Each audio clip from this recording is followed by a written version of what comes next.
In the Old Testament, I think God clearly explains and reveals that He is a good and generous Father. A lot of times there's this misteaching about the Old Testament God and the New Testament God. Some scholars teach that they are two separate beings because in the Old Testament, it seems like we read more about the wrath and anger of God than we do in the New Testament. I got to tell you, that is a misrepresentation of the Old Testament and the New Testament. The God of the Old Testament is the same God as in the New Testament. I think one of the reasons why it gets misrepresented sometimes is just like any relationship. If you have a relationship and it is really good and it has been going good for days and weeks and months, if you have a fight and you yell at each other, what do you remember for the next several days? You remember somebody yelled at you and hurt your feelings. So it doesn't matter that you had 30 days with no fighting, but you have one day with fighting. That's what you remember. I think sometimes we misrepresent God from the Old Testament because we read about the judgment of God and the wrath of God, and that's what sticks in our mind instead of the page after page after page of God's love and generosity and mercy. In Exodus chapter 34, Moses has just intervened for the Israelites. God was going to pour out judgment on them, and Moses said, God, don't do this. We are going to be your people. Have mercy, have grace.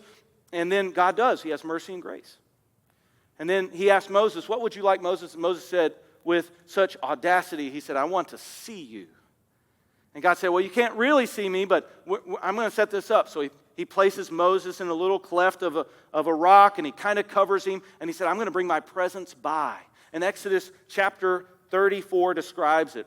Then Yahweh passed by in front of Moses and proclaimed, Yahweh God, compassionate and merciful, slow to anger, abounding in faithfulness and truth, who keeps faithfulness for thousands, who forgives wrongdoing, violation of his law, and sin.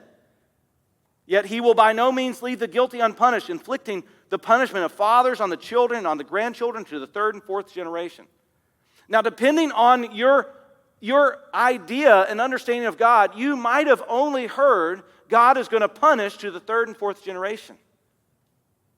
Listen to the first half, though. God weighs heavily on mercy and grace. The Lord is compassionate, merciful, slow to anger, abounding in faithfulness and truth. He keeps faithfulness to thousands. He forgives wrongdoing.